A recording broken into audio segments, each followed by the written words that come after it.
Okay, we should be any minute now.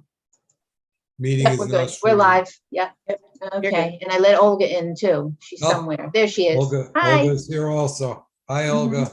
Hi, everyone. All right, ready to go? Yep, everything's going. Good. Good evening, ladies and gentlemen. Welcome to a regularly scheduled meeting of the Zoning Commission of the City of Danbury on June 28, 2022 at 7:30 p.m. Let the record show we'll begin with a roll call at 7:36. Commissioner Coelho is here. Commissioner David is absent. Commissioner Fay is here. Commissioner Hawley Here. is here. Commissioner Hylinski is absent. Commissioner Jowdy Here. is here. Commissioner Malillo Here. is here. Commissioner Rea is absent. Commissioner Bennett is absent. Commissioner Duran is absent. Commissioner Mahia is here.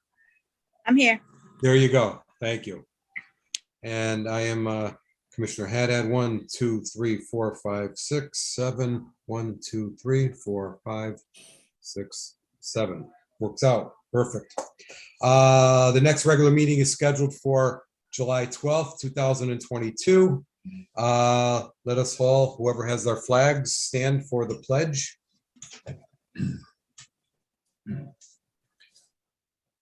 I pledge allegiance to the flag of the United States of America and to the republic for which it stands, one nation, under God, indivisible, with liberty and justice for all. Thank you.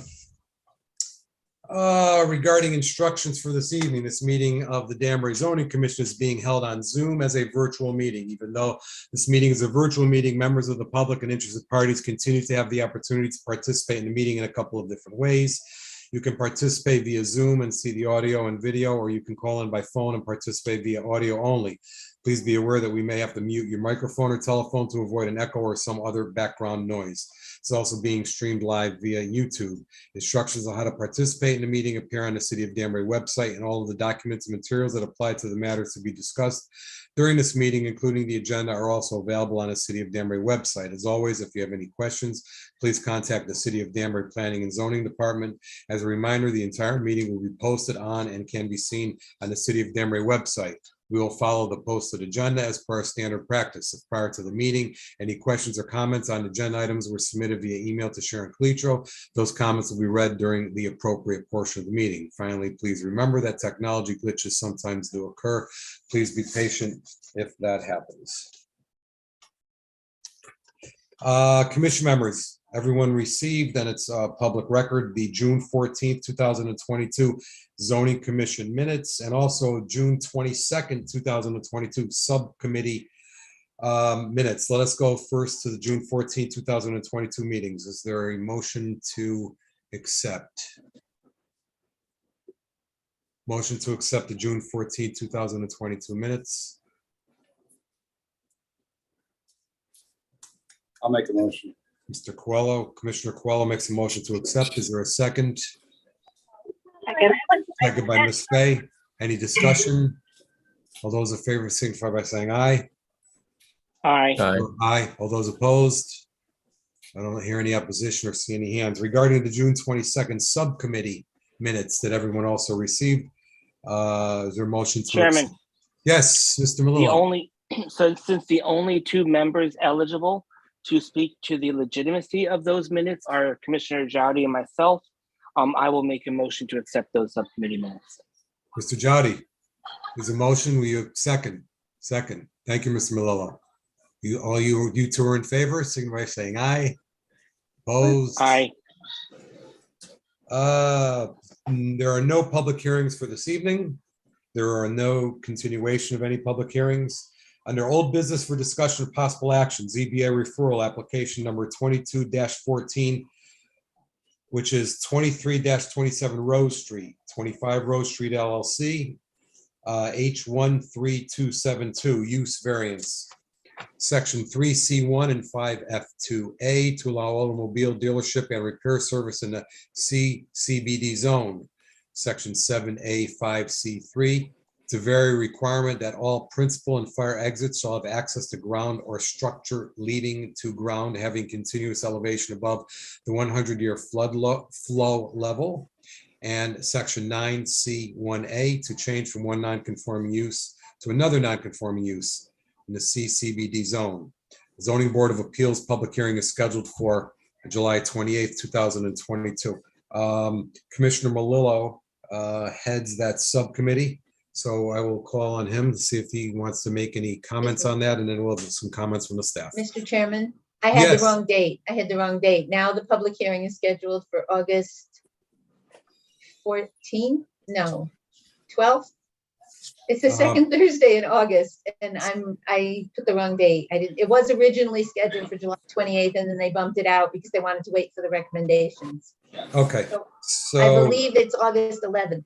We're meeting on the 9th and it's the 11th. Yes, that's right. August 11th. I'm sorry, I'm done. Thank August you. 11th is a second Thursday. So Right. for the public and commission members, Zoning Board of Appeals public hearing scheduled for July 28th, 2022 is now August 11th. That is corrected. Thank you very much. Sorry. Commissioner Melillo, please. Yes, thank you, Mr. Chairman. This petition in front of us, the ZBA subcommittee of this commission met last Wednesday via Zoom. Members present were Commissioner Jowdy, Commissioner David, Commissioner Hylinski, and myself.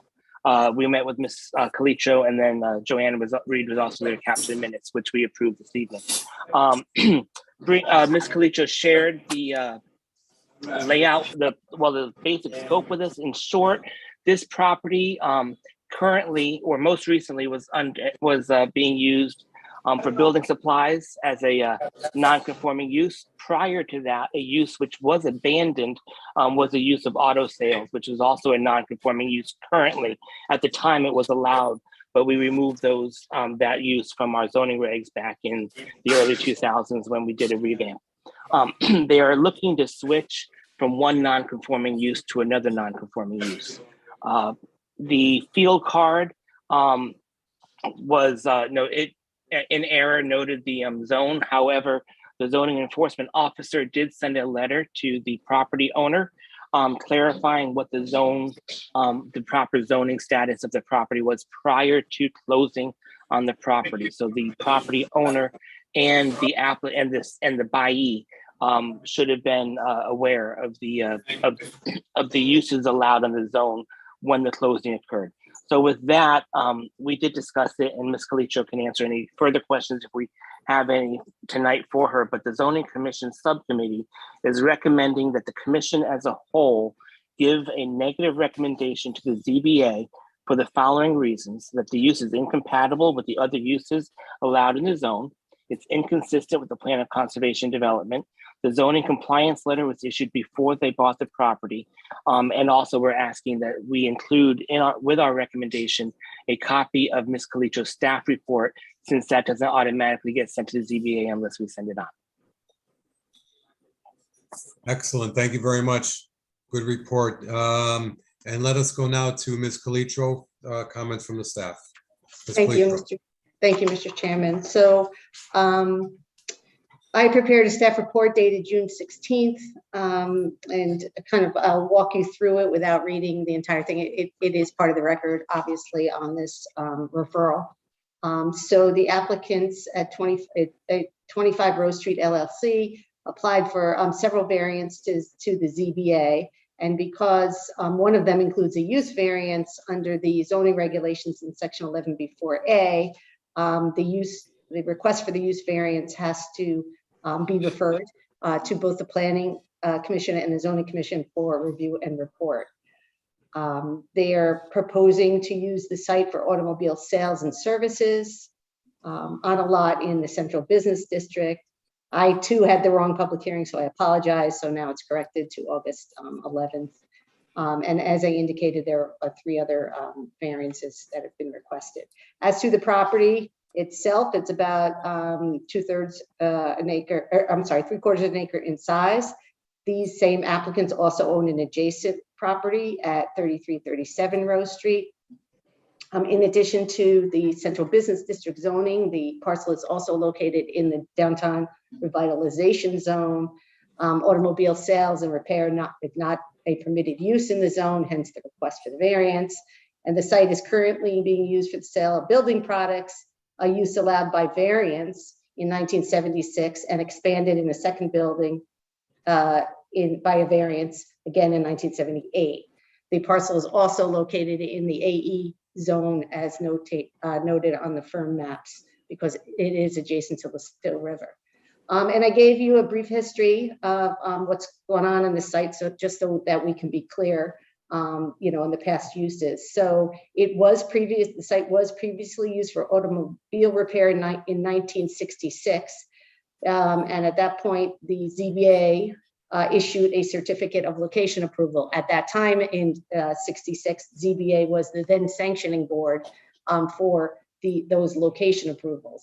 The use was allowed in the CBD zoning district at the time, so it was not a use that was allowed by variance. It was a permitted use in the zone, subject to approval, obviously, and issuance of the certificate of location approval. Then in 1970, the ZBA granted a variance to change the use to a non-conforming use, which included, I guess, the refinishing of some business equipment. And the ZBA found that they could go to this non-conforming use because they found it was no more objectionable than the repairer's license. Then in 1973, the ZBA again issued a certificate of location approval for used car sales and general repair. At that time, it was still a permitted use in the CBD zoning district. That CBD is what the site was zoned. In 1976, a variance was issued for the building products, for the sale of building products. And then as I indicated above that, another variance was issued to allow expansion of that use in 1978. And as Commissioner Malillo indicated, in 2007, some of you may recall, we did kind of a whole revamping of all the regulations for all the districts. We went through them, Dennis and staff, and we presented a number of amendments. And at that point, automobile sales and repair was deleted from the central business district. And as noted by Director Elpern at the time, before the zoning commission, that the reason why that and other things were done was because the purpose of the amendments was to update the regulations affecting commercial zoning districts, because we were doing not just a CBD, but all the commercial zoning districts, to ensure that each district fulfilled a distinctive role in guiding commercial development in appropriate parts of the city by limiting the uses that are consistent with the particular purpose of the district, protecting adjacent properties from land use conflicts, limiting traffic congestion, protecting environmentally sensitive resources, and to help improve site design and aesthetics. And those amendments also included some provisions that would prohibit off-street parking, storage, and display in the front yard. In this particular case, since it's in the central business district, this site, that district has no front yard setback. So parking, and it's shown on the applicant's concept site plan that they submitted, would be able to display vehicles basically adjacent to the roadway. And I think that is, as I recall from 2007, one of the reasons why the use was deleted from the zone, because we just didn't want, especially in the CBD zone, just, kind of a free-for-all in the front yard. And also in May of 2019, as Commissioner Malillo indicated, there was a request from the zoning enforcement officer to verify the zoning on the lot. And at that time, it was for being used for the sale of building products.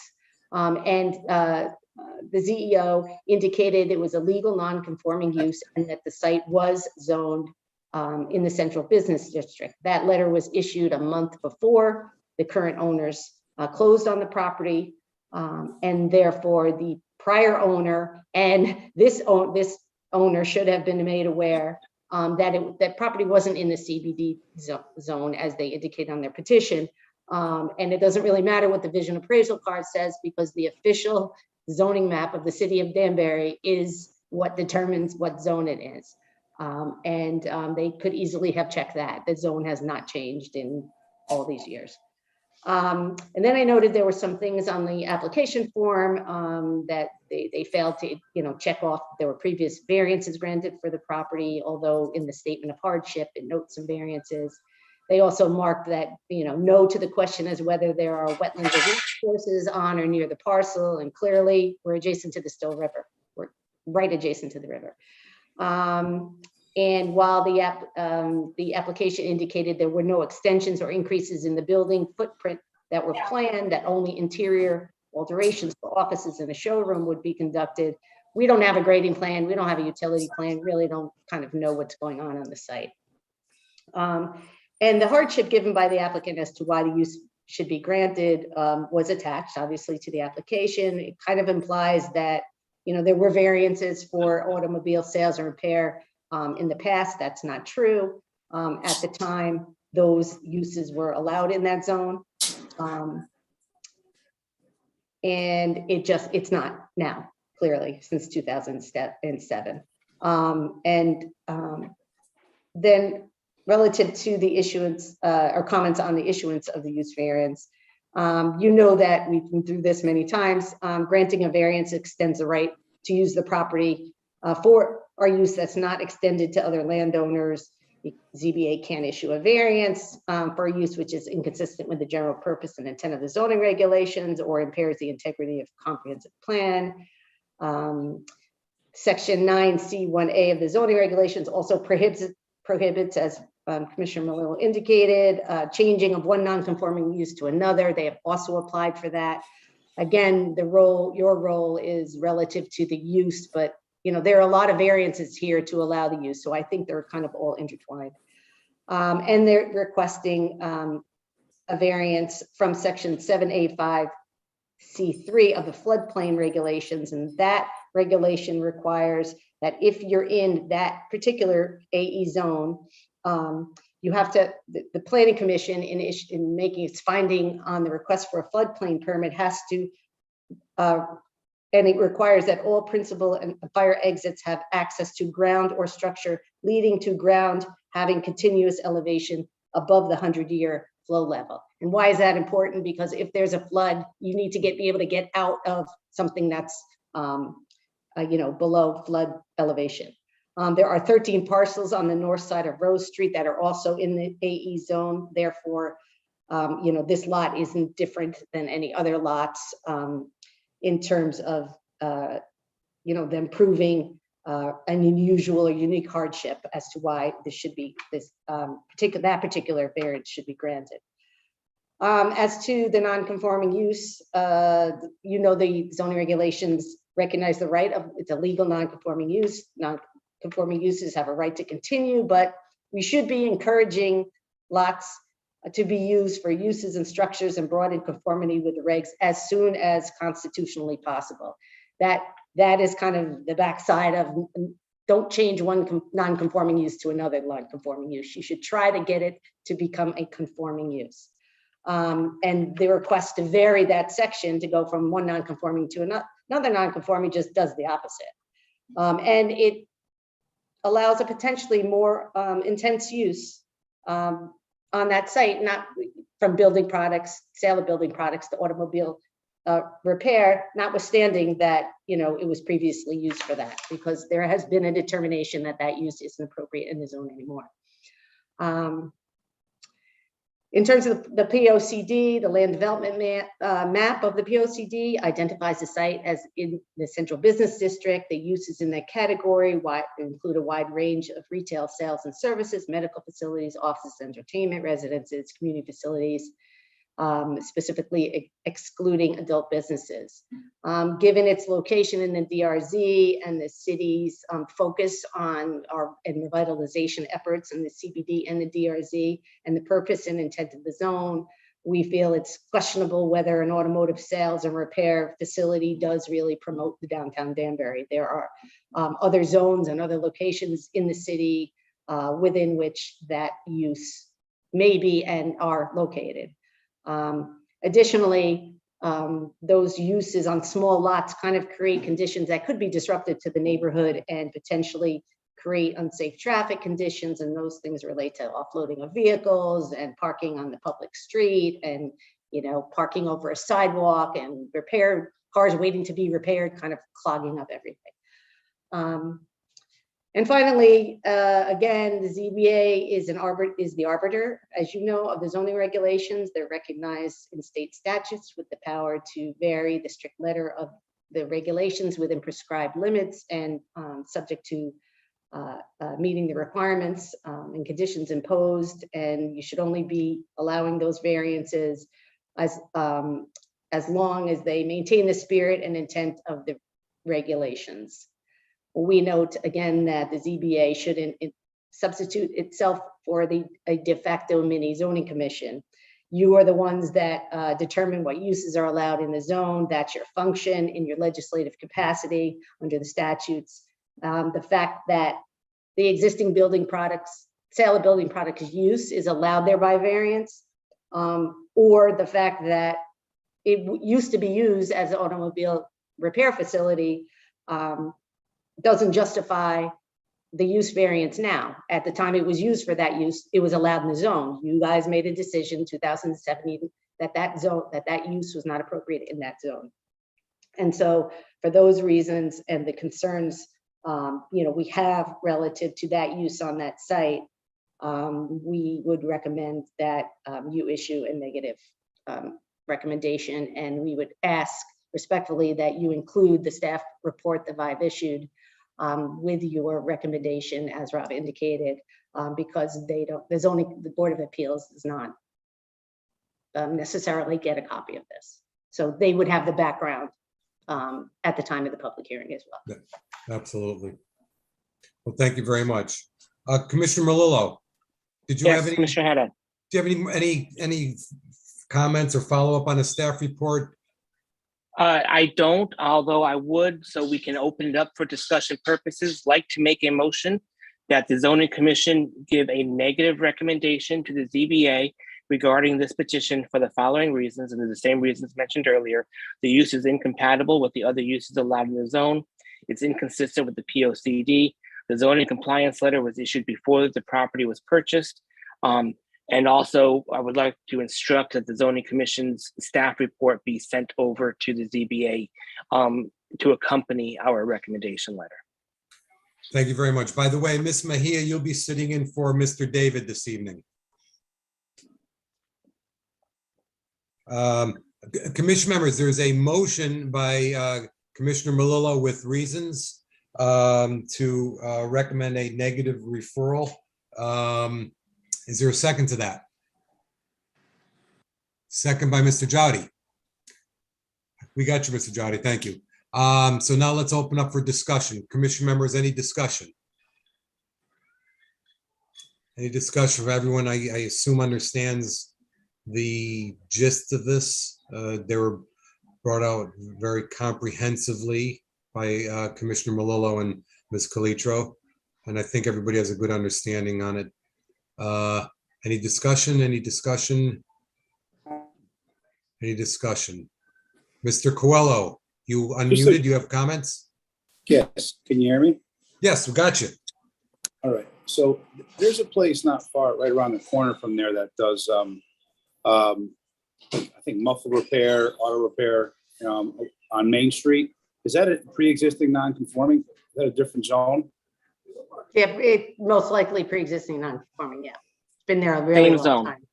Yeah, It's Autos- in fact, Mr. Coelho, the property adjacent to it that the property owner owns is also an auto repair, which is a non-conforming use.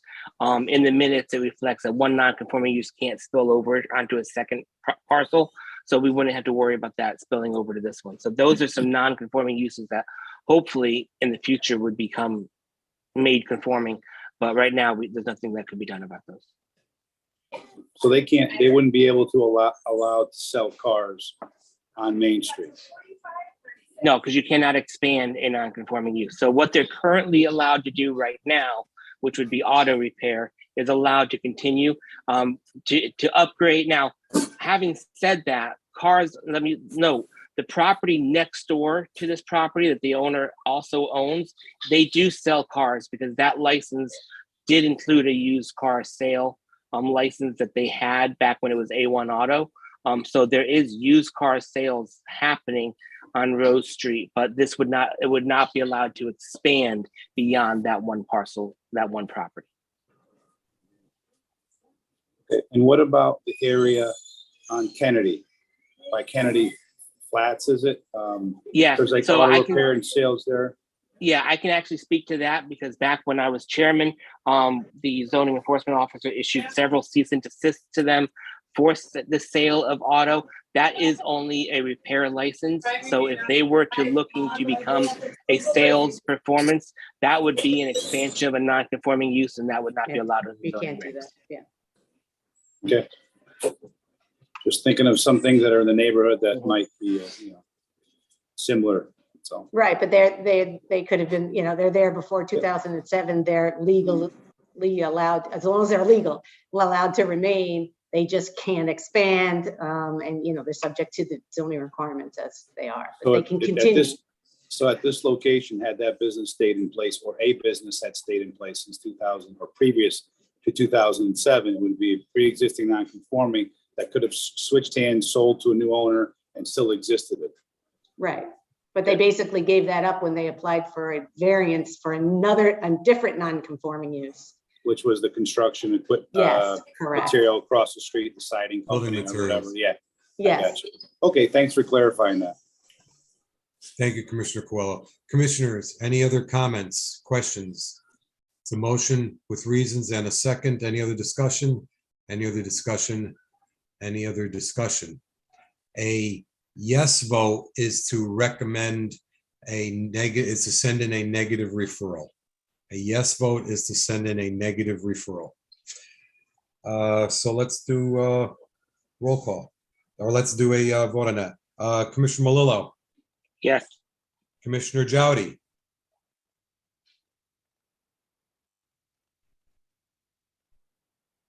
he's waving. Commissioner Jowdy says yes. Commissioner Coelho. Commissioner Coelho, I'm sorry. Yes. Yes. Commissioner Fay, Yes. Commissioner Hawley, Yes. Commissioner Mejia, Yes. and I got everybody. I will also vote yes. 1, 2, 3, 4, 5, 6, 7. 1, 2, 3, 4, 5, 6, 7. So this is 7-0, 7 yeses to recommend a negative referral. So good reports by everyone. Thank you, commission members. There is no new business. There is no correspondence. Are there any other matters? Any other matters? Any other matters? You'll see that we have 2 petitions under for reference only, both to be heard on July 12th. One is the extended temporary moratorium, and then the other one is on acceptance of applications, amendments, petitions, issues, zoning approvals for related to cannabis. The second one is amendments to clarify definitions of cannabis establishments, allow and regulate specific adult use cannabis establishments in specified zoning districts, establish a parking requirement, prohibit issuance of variances for said cannabis uses. The information and the data on those 2 petitions are on a link on the last meeting's page agenda, which is publicly posted. Number 3 for reference only is a petition of Maria Lima Takuri and Isabel Lima. That's to amend section 3F2D1A of the zoning regs, reduce distance requirement between package stores from 2,000 feet to 1,000 feet. Now that's public hearing is for August 9th. And then number 4 under for reference only is a petition of 3775 LLC and Robert Morrissey, 1-3 and unnumbered lot Pembroke Road, for a change of zone from RA40 to RMF10. That public hearing is also scheduled for August 9th, 2022. Ms. Calicio, can I ask about where is this parcel on Pembroke Road? Oh, it is right at the where it splits, Paden Aram goes one side, and I guess, is that Pembroke? Stacy. It's below, it's right below Glenbrook. It's right below Stacy. It's Stacy. So you go past the fork where you have the queue and you're going up the road and well, that It's right opposite the queue. It's opposite the queue. is this part of the Amber Room property? It's the It's front of it. below the Amber Room. Yeah, right. Oh, It's south of, there's 3 parcels, south of, the Amber Room, but it does touch that property, yes. and there's, so is it north of the shopping center or south of the shopping center? I'm gonna see if you all can see this little map. Okay, there, see it's in yellow? Here's think the it's Amber south of Room the shopping property, here's the Okay. queue. And here's Stetson Place, They want to change from RA 40 to RMF 10. yes. Okay, okay. Yeah, they had a tag sale there last Sunday. I saw it. Okay. I didn't know that. I didn't know it was a parcel. Commission members, anything else? Anything from commission members? I guess that's it. If somebody wants to make a motion to adjourn, it's not a record, but it's short enough. Mr. Jody makes a motion to adjourn. Any second? Second. Second by Ms. Fay. Any discussion? All those in favor, signify by saying aye. All those opposed? We are adjourned at 8:07.